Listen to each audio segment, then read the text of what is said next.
Bahkan cara kita duduk. Iya, cara kita menyikap itu sama orang lain gitu ya. Oh gitu? Iya.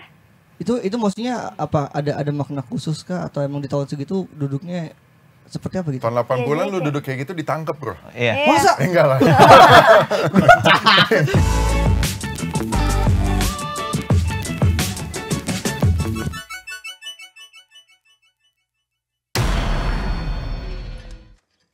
Makan dulu, Pak.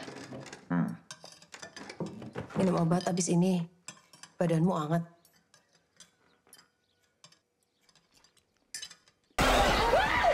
Mas, Bapak.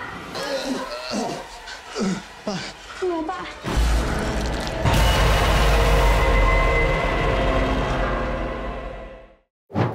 Halo Tribuners, balik lagi di konten si paling seleb sama gue Bayu Indra Permana dan di depan gue udah ada cast dari film Santet Segoro Pitu. Tepuk tangan dulu.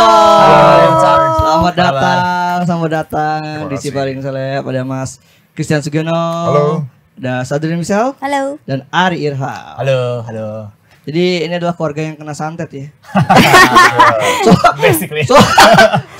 Soalnya di trailer serem banget, dibuka dengan Mas Tian yang muntah darah. Wah.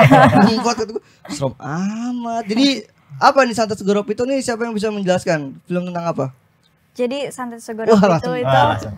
salah satu santet yang paling kuat yang ada di Pulau Jawa. Gitu. Oh iya? Iya. Ini in real life atau udah? Real life.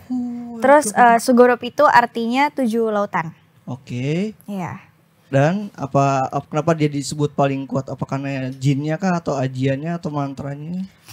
Enggak, jadi Kak, kita tuh sebelumnya sebenarnya nggak tahu santet tuh ada level-levelnya kayak gitu loh. Dan di film ini akhirnya kita tahu ada gitu jenis-jenis santet tuh beda-beda gitu. Ada yang namanya santet Segoro Pitu, santet apalah gitu. Dan konon katanya santet Segoro Pitu itu adalah santet yang bisa menyeberangi lautan gitu. Sedangkan santet normal tuh dia tuh nggak bisa menyeberang lautan gitu. Oh. Gitu. Jadi lu mau kemanapun di pulau manapun pasti kena gitu. Waduh. Oh jadi sama ini, gue mau baru tahu kalau santet tuh sama ini nggak bisa nyebrang lautan. Oh ternyata emang cuman lokal aja gitu maksudnya. Iya, santet yang biasa tuh dokumennya nggak lengkap mungkin. Datanya kurang. Nggak bisa Kalau Segoro Pitu ini lengkap. Kalau Mas Tian sebagai siapa di sini Mas Tian? Gue di sini sebagai Pak Sucipto ya. Oke. Bapak dari mereka berdua, istri gue Sarah, Bu Marni. Gitu. Pak Sucipto itu seorang kepala keluarga yang cukup bertanggung jawab gitu ya. Dia orang pekerja keras, dia mempunyai toko di pasar, kemudian sukses, dan kemudian ya karena banyak iri hati dari tetangga-tetangga yang merasa tersaingi atau kompetisi yang tidak sehat lah gitu ya di sebuah pasar itu, dan terjadilah permasalahan yang ada di film ini. Oke. Secara karakter seperti apa dia? Ya itu tadi. Marah kah atau mungkin baik hati apa? Baik, tentunya dia seorang baik hati, dia seorang pekerja keras, dan dia sangat sayang pada keluarganya. Bisa dilihat digambarkan di awal-awal film itu. Tapi apakah karena dia juga dari ritual-ritualnya tuh di trailernya tuh, apakah dia juga mengikuti sebuah ajaran tertentu kah? Mendingan ditonton aja ya.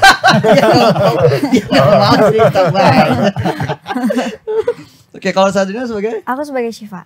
Aku anak kedua. Jadi kakakku Mas Ardi. Terus juga ada yang paling kecil namanya Arif. Itu serem banget tuh, yang mata berdarah tuh. Iya, itu Arif. Kalau Syifa gimana karakternya dia? Syifa itu penakut. Dia sangat penakut dan dia juga very rely sama Mas Ardi sama ibu gitu. Jadi manja. Oh, oke, anak paling manja. Karena ya perempuan satu-satunya kan. Adanya cowok, kakaknya juga cowok. Gitu. Kalau Ari? Kalau gue di sini berperan sebagai Ardi namanya. Dia itu seorang anak remaja kuliahan, tapi dia punya sixth sense. Tapi sixth sense-nya dia itu dipersempit waktu dia masih kecil. Oleh orang tuanya sendiri. Jadi orang tuanya tahu dia punya sixth sense, tapi dipersempit sama orang tuanya. Dan alasannya karena takutnya merepotin kan nanti di masa depannya gitu ya. Dan akhirnya skill yang dia punya cukup berguna juga ke depannya gitu untuk membantu keluarganya gitu. Akhirnya dipakai buat menyelamatkan keluarga. Apakah seperti itu? Kurang lebih seperti itu.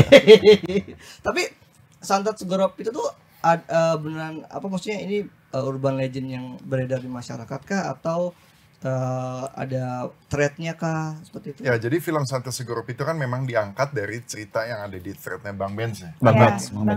Bang Benz. di Twitter yang rame juga gitu ya. Dan di thread tersebut diceritakan bahwa ini adalah kisah nyata dari orang yang bercerita kepada penulisnya. Gitu. Dan itulah yang diangkat di dalam film ini dengan dramatisasi 1-2 bagian untuk kebutuhan film. Dan ya sepanjang kita tahu ya memang seperti itu gitu ya. Memang dari thread yang cerita asli. Tapi Santet itu emang separah yang di trailer kah atau yang segorop itu yang paling parah itu yang darahnya keluar terus mungkin adiknya itu beneran kena santet makanya berdarah. Itu yang di trailer kan baru di teasing dikit-dikit ya. Gitu. Di filmnya itu lebih sadis, Bro. Lebih sadis, lebih parah. Jangan dikeluarin semua di trailernya. Itu kan leher-lehernya ada jarum. Oh, jarum apa paku itu ya? Pokoknya insight di dalamnya masih banyak lebih lagi.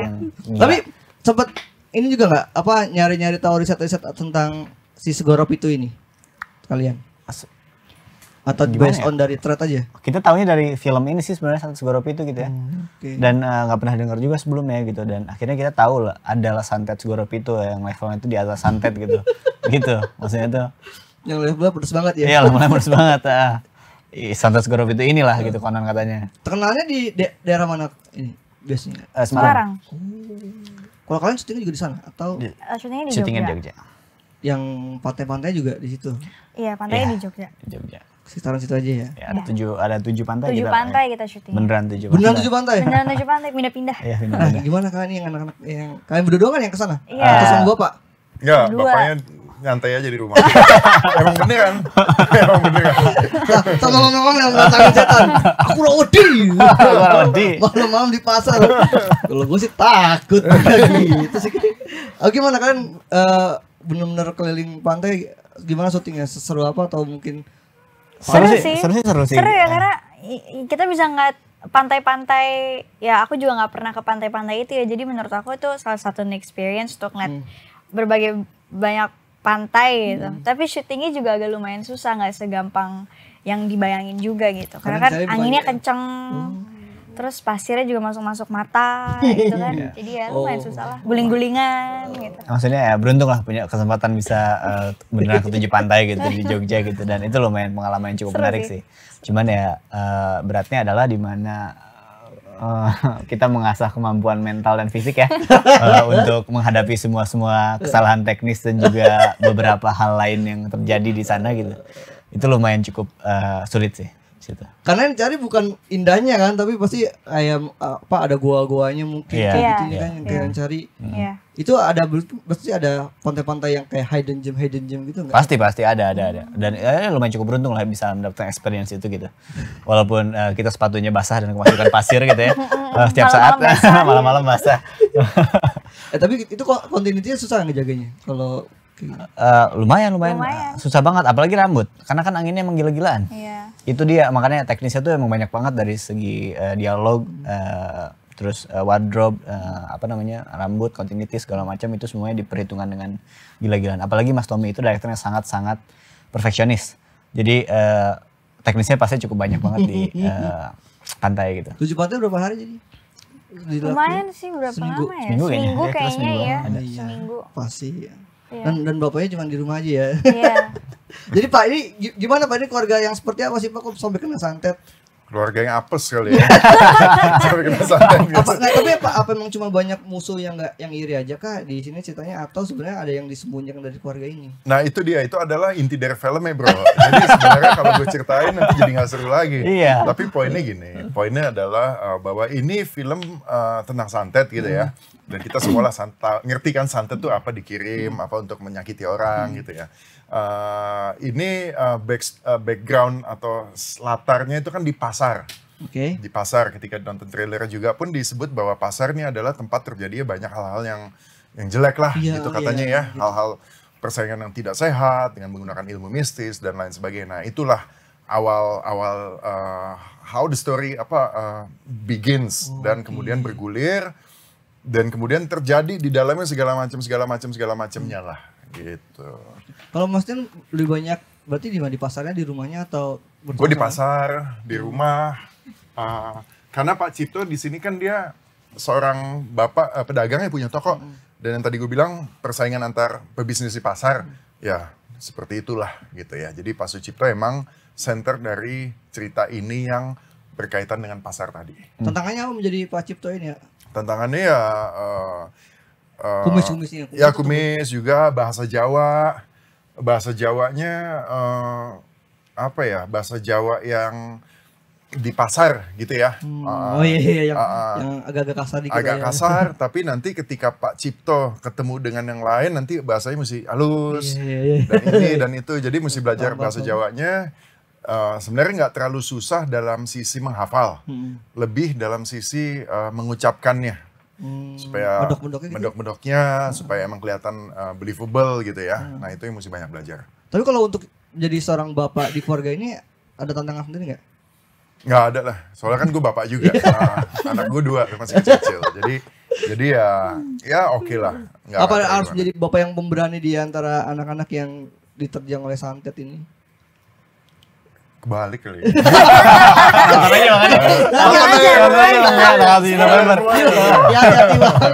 Kalau kalian sebagai anak-anak apa yang menantang dari karakter yang berani?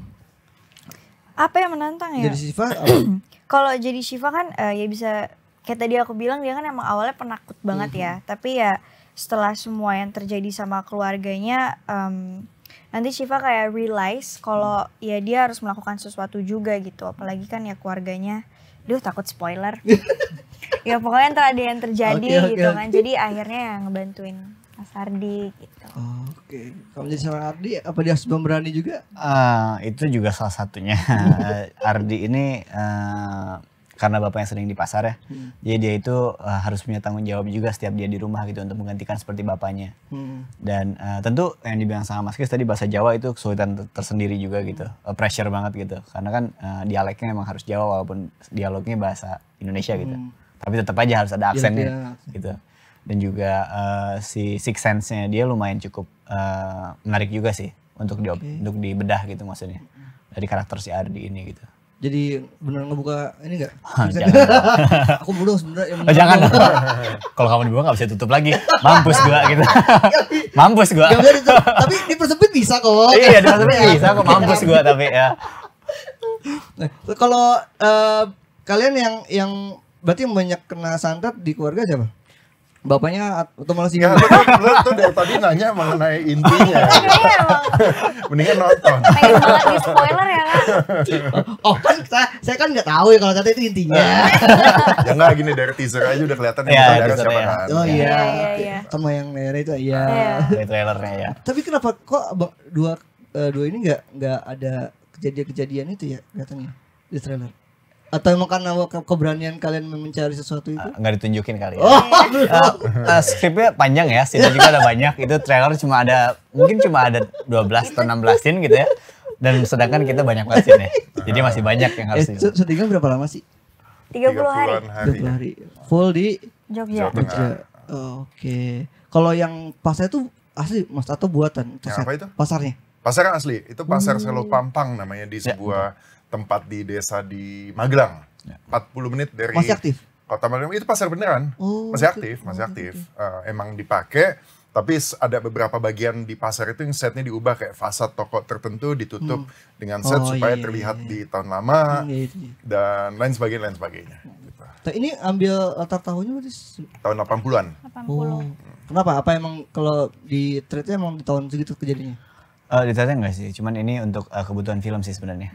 Karena kan mungkin tahun 80-an lebih bisa kelihatan gitu vibes-nya tuh. Dan juga bisa lebih kerasa vibes horornya apanya segala macamnya gitu. Okay. Kalau yang 80-an banget, apa yang selain penampilan yang kerasa banget tuh apa? Biar ini belief banget nih kalau ini masih semuanya sih menurut gue, dan cukup bagus tim artnya ya, tim artistiknya. Pemilihan mobil apa sih? Ada mobil apa gitu, Datsun 10 mobil, terus set rumah, pajangan-pajangannya, baju. Gitu. Jadi emang maksimal sih ngerjainnya. Bahkan cara kita duduk. Iya, cara kita menyikap itu sama orang lain gitu ya. Oh gitu. Iya. Itu maksudnya apa? Ada makna khusus kah atau emang di tahun segitu duduknya seperti apa gitu? Tahun 80-an lu duduk kayak gitu ditangkep bro. Iya. Masa? Enggak lah. Untung gua tahun segini.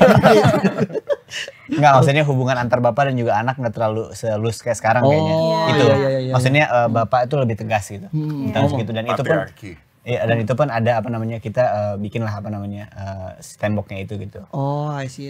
Duduknya yang tegap, rapi gitu. Iya. Dan Apalagi semua orang tua gitu. semua dibicarakan di meja makan gitu ya.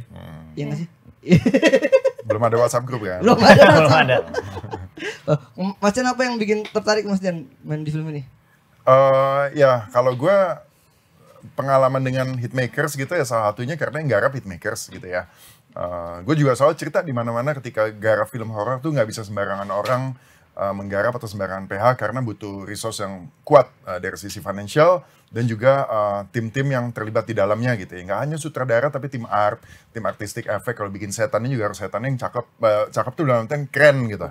Jangan yang ngasal, kelihatannya kan kayak orang dibedakin nanti gitu ya. Kayak begitu-begitu. Jadi emang harus niat dan menurut gue Hitmaker tuh PH yang saat ini bisa ke arah situ dan dia excel di apa ya, di areanya lah, di area horor itu. Jadi itu salah satunya.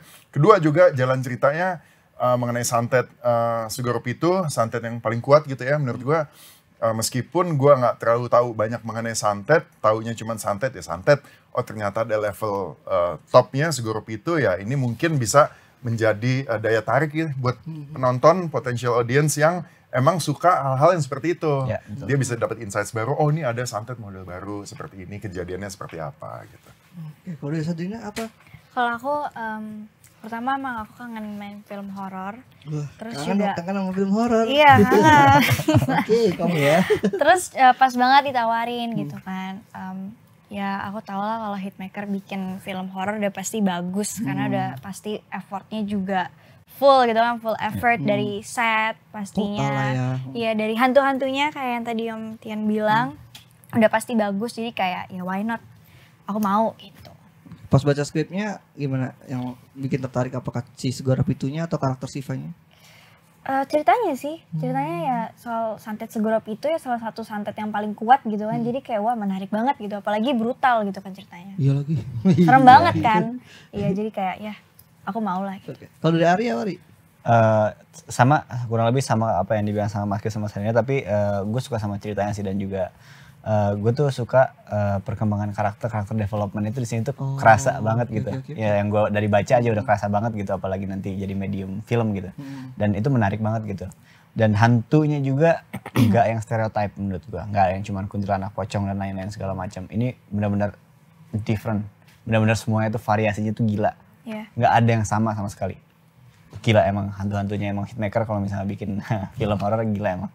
Itu Heads off, dari ngomongin hantu, nah yang pas gue lihat di trailer kan ada hantu yang di dinding itu CGI atau talent tuh? Itu beneran. Enggak bener hantu. Enggak maksudnya dibikin, Itu bikin, itu make up loh. Itu bukan, itu make up beneran. Itu make up. Maksudnya emang gila. Ya, emang serem gila. banget. Maksudnya walaupun cuma hantu yang nongol cuma 3 detik 4 detik itu emang effortnya tuh gila-gilaan mereka. Hitmaker tuh emang gila. Pas gue nonton trailer gue pikir oh ini kayak mungkin gaib aja gitu, maksudnya nggak ada si sosoknya, cuman ada tangan tiba-tiba muncul, terus tiba-tiba ada si sosok yang di dinding. Itu baru ada berapa loh di trailer sama teaser? Belum nanti konsep. Ada banyak banget sebenarnya, ada banyak banget bro, banget. serius bro. Banyak banget gila. Emang banyak banget, gue bacanya gila ini banyak banget.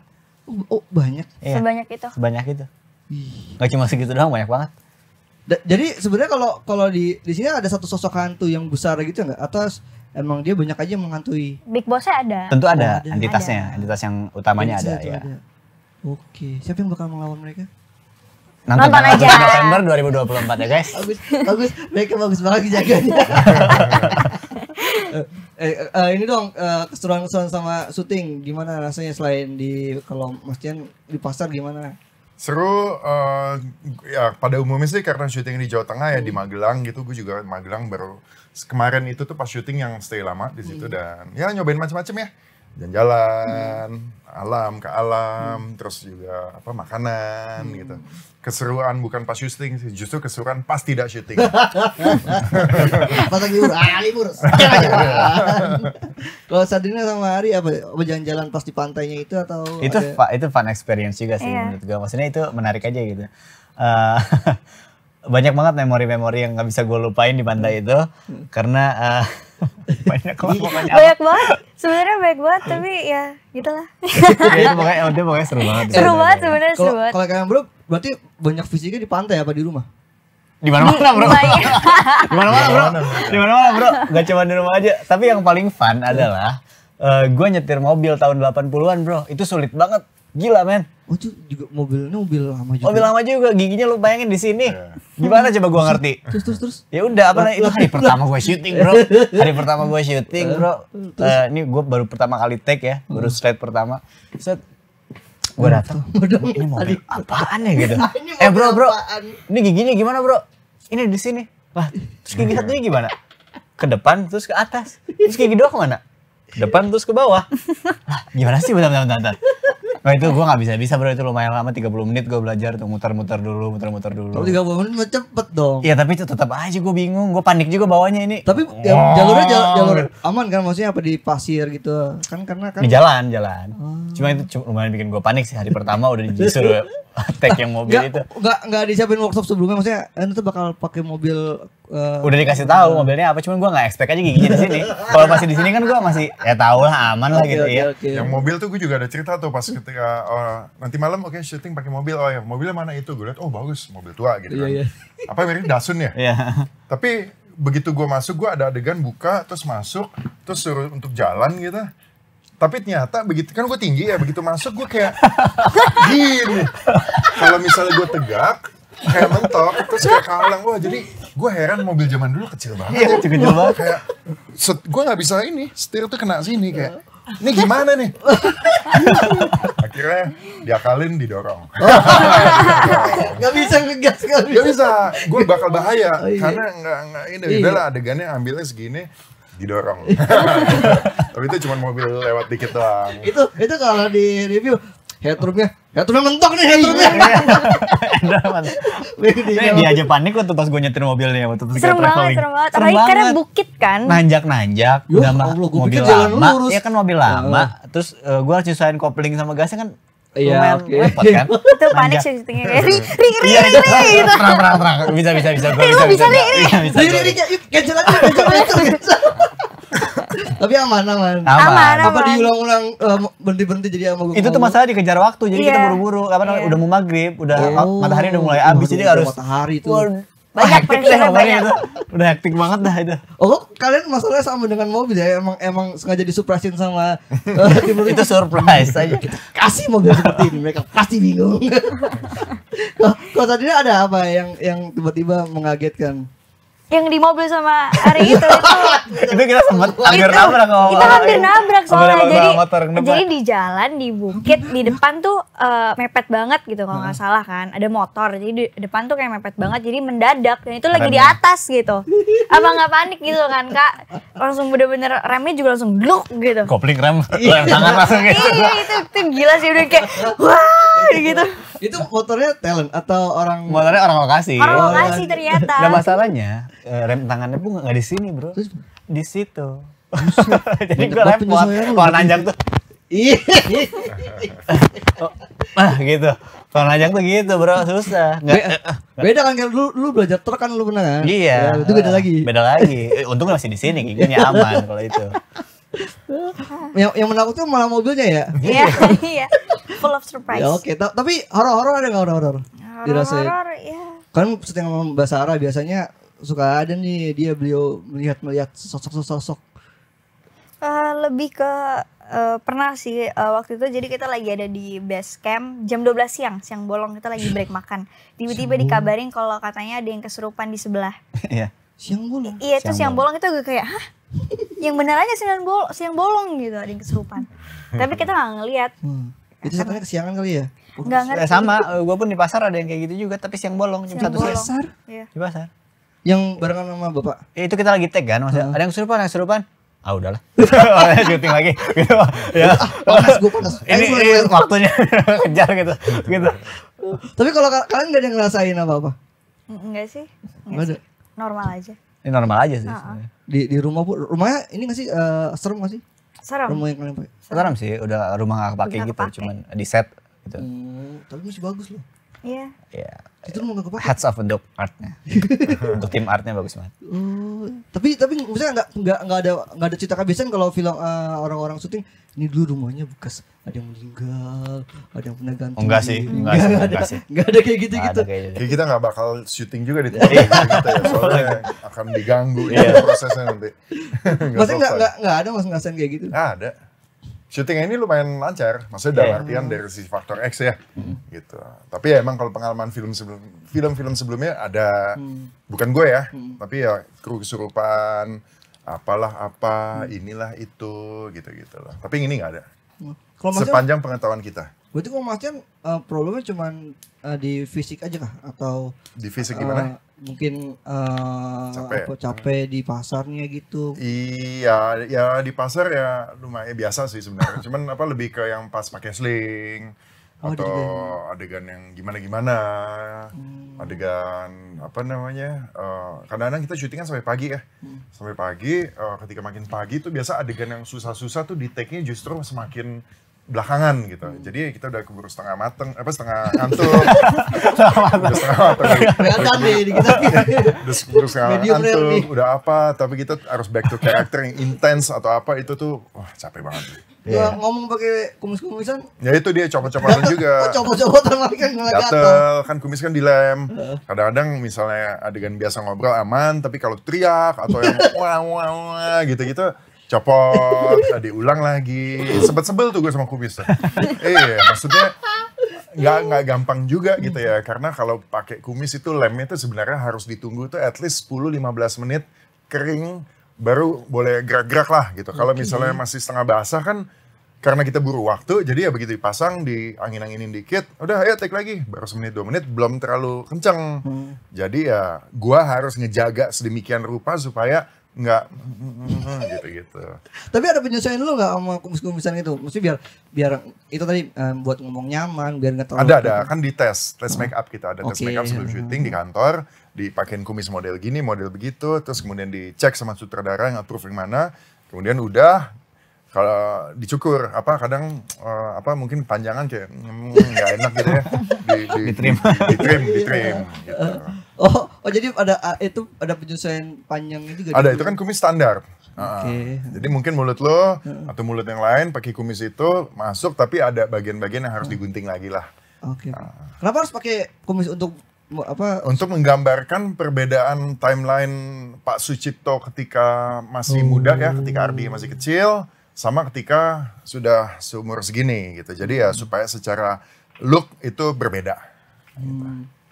Untuk syuting yang adegan-adegan yang kayak kesantetnya itu teknisnya susah nggak? Ribet nggak?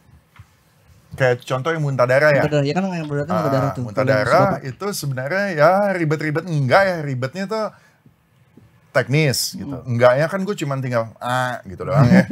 Tapi yang bikin ribet harus kompak sama orang art di belakang yang mengeluarkan cairan darahnya itu supaya pas ketika gue mangap keluar. Atau enggak gue mangapnya tapi keluarnya cuma kan nggak pas. Kurang mencet. Ya gitu-gitu. Jadi ya Pelas. seperti lo. Tapi cuman ya syuting kayak gitu lah emang. Tapi maksudnya take-nya apakah jadi lama gitu? Berapa ya lupa. Lumayan. Sampai maghrib. Berkali-kali take dan itu kan ke meja makan ya, ada kalian juga ya. Jadi meja makan ketika terus basah, salah dibersihin dulu, takut kena baju gitu. Kalau kan juga ada yang teknis gitu nggak? Kalau aku sih nggak ada ya. Cuma ya pas bapak muntah darah gitu kan, itu satu meja semuanya kena darah. Harus Jadi kita harus dibersihin dulu lagi gitu. Tapi itu emang kalian harus kena atau enggak juga? Kalau Ari? Kalau gue yang di trailer ada tuh. Yang mana? Nah tapi yang gak nge-spill, tapi gue ada di trailer pokoknya. Yang ada anak kecil, si Arif, adik kita. Itu lumayan teknis tuh. Oh itu teknis? Itu lumayan. Tapi itu ini, CGI atau makeup atau gimana? Itu gimana ya bilangnya? Campur lah, mix lah. Oke. Cuma itu lumayan cukup teknis gitu, maksudnya lumayan cukup sulit juga gitu. Dan kerjasama yang kita lakuin bersama pun harus kompak semuanya gitu. Untuk hasil yang bagus gitu. Kalian keluarga chemistry-nya gimana dapetnya? Susah nggak? Lama nggak? Ngapain di lokasi syuting biar satu keluarga ini Kita ada reading sebulan ya, ketemu, ngebangun chemistry sebagai keluarga, gue sama Sarah, laki bini, ini kakak ade, ada anak yang kecilnya juga, gitu ya. Nggak terlalu inilah, nggak terlalu kompleks lah, aman.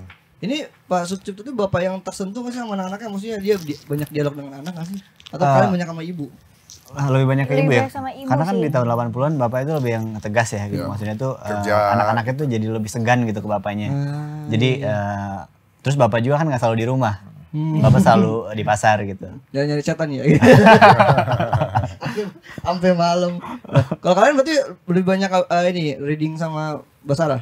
Enggak, kita sebenarnya sama sih semuanya. Oke. Porsinya sama semuanya. Jadi kita reading selalu berempat itu untuk berlima sama adik kita, atau lagi untuk ngompakin chemistry kita masing-masing gitu.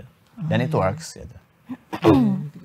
Kalau buat kalian yang anak-anak yang seru, apalagi nih di karakter kalian ini selain jalan-jalan ke pantainya? Apalagi ya? Apalagi ya? Di film ini. Ada treatment yang baru kalian rasain gak sih? Ini kayak gue baru nih gini. Gue kesurupan apa menjadi seorang sixth sense. Matanya merah tiba-tiba. Apa ya? Yang Six Sense juga udah sih sebenarnya itu, yang fun itu. Udah sih, itu aja sih. Kayaknya itu sih. Kan ada ini nggak kayak merapal mantra belajar? Ada. Itu kan ada buku-buku itu buku apa tuh ceritanya? Yang Kalau si itu yang mah itu dukunnya yang di nggak sih? trailer ya? Itu Itu dukunnya. dukun. ya, Kalau kita membaca mantra tapi nggak bakal kita bilangin di sini. iya, mantranya apa? Mantra beneran? Mungkin? Bisa Iya, jadi. mungkin tidak. Bisa jadi mungkin. Mungkin iya, mungkin tidak. Serem amat. Nggak, tapi mantra asli apa mantra buatan buat film ini? Mungkin bisa jadi asli ya. Oke. Mungkin bisa jadi asli ya. Nggak tahu, kita nggak pernah tahu gitu ya. Mungkin itu dari narasumbernya kah mantranya? Mungkin itu dari penulisnya kah? Atau dari siapanya Dan kah? itu bahasa Jawa. Bahasa Jawa. Bahasa Jawa. Gimana kalian ngafalnya? Susah nggak? Lumayan. Karena ya nggak pernah dengar mantra kayak gitu ya. Jadi emang agak kagok sih pas Ponyong. dengar gitu kan. Terus juga ngucapinnya juga lumayan susah. Tapi pas reading ya dilatih terus. Terus habis itu juga kita dikasih voice note. Gimana cara ngucapinnya. Jadi pas syuting kita bisa dengerin dan ya supaya benar gitu ngucapinnya. Ya, Karena biar agak tricky aksennya tuh. juga kan sebenarnya. Nggak bisa salah. Panjang nggak mantranya? Short sih tapi agak lumayan susah masalah yang Iya, ngucapinnya short. gitu. Tapi berkali-kali. Dia berkali-kali. Dan itu pasti bukan kayak kalimat-kalimat Jawa yang kalian familiar ya? Enggak, Oh, bukan enggak, itu, beda itu. banget. Beda banget. Beda banget itu. Bapak juga ada mantra nggak, Pak? Nggak ada. Nggak ada. Gue ada sih? Nggak ada kayaknya. Nggak ada. Nggak ada. Nggak. Tapi Mas Dian sama Pak Sucipto tuh beda banget atau ada yang mirip-miripnya? Secara karakter. Apa ya? Beda ya? Beda ya? Beda lah. Pak Sucipto pedagang di pasar tahun 80-an dan seperti itu. Gue lebih orang skeptik dan begitulah. Beda. Tapi kan juga kayak Pak Sucipto juga kayak nggak percaya sama hantu deh kayaknya. Kata siapa ya? Ya kali. Ya kan itu soal thriller ya. Oke, ini tayang filmnya kapan? 7 November. 7 November. Oke, boleh mungkin kasih tahu ke teman-teman Tribuners pas film nanti tayang, experience apa yang didapetin sama penonton ketika nonton film Santet Segoro Pitu dari Mas Dian dulu deh. Buat temen-temen Tribuners. Tribuners. Buat teman-teman Tribuners nanti tanggal 7 ya, 7 November film Santet Segoro Pitu tayang. Itu adalah hasil kerja keras kita semua. Kita kerja dengan maksimal. Semoga bagus hasilnya, gue udah lihat bagus. Dan semoga juga bisa entertaining. Karena semuanya ada full package, ada seremnya pasti gitu ya. Namanya juga film horor, gori, darah-darah, brutal itu ada. Dramanya yang taci juga ada. Dan ada juga berbagai insights atau pengetahuan yang mudah-mudahan atau mungkin teman-teman belum tahu mengenai Santet. Kalau dia sendiri? Buat teman-teman Tribuners, jangan lupa tanggal 7 November saksikan Santet Segoro Pitu. Pastinya kalian bakal dapat pengetahuan baru gimana sih Santet Segoro Pitu, santet terkuat yang ada di Pulau Jawa ini. Menyantet satu keluarga gitu, kayak gimana horornya, gimana brutalnya, dan pastinya gimana satu keluarga ini trying to solve the problem. Gitu. Perjuangannya kalau dari Ari? Kalau buat gue, halo buat teman-teman Tribuners, jangan lupa buat nonton Santet Segoro Pitu tanggal 7 November 2024 hanya di bioskop. Mungkin udah habis ya kata-katanya dicuri semua sama Mas Chris dan juga sama Gina. Masih ada dong. Pokoknya yang bisa gue bilang ini paket komplit dan juga kalau kalian nonton ini pasti kalian akan merasakan all you can feel. Oh, you can Oh, you can feel. bagus. Dan Oh, you semoga can experience itu feel. bisa tersampaikan ke hati teman-teman Tribuners. Dan jika kalian suka silahkan dibedah filmnya. Jika kalian tidak suka mohon nonton lagi biar suka. Kalau siapa tahu nonton yang ketiga apa keempat suka. Give another chance. Oke, thank you buat teman-teman dari Santas Gorop itu udah mampir ke Makasih. Cipaling Seleb. Terima kasih. Itu tadi teman-teman Tribuners jangan lupa nonton film Santas Gorop itu tanggal 7 November Ya. 2024, nontonnya di bioskop, jangan di platform-platform bajakan. Nonton aja, nggak usah main HP, nggak usah ngerekam spoiler. Boleh di posting tapi posternya aja, terus tiket nontonnya, terus ajak teman-teman semua buat nonton film Santet Segorop itu tanggal 7 November 2024. Dari gua, thank you udah nonton Cipaling Seleb dan jangan lupa tonton terus konten-konten tribuners.com lainnya. Sampai jumpa, bye-bye. Bye-bye.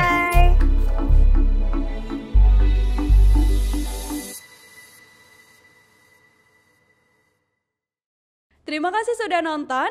Jangan lupa like, subscribe, dan share ya.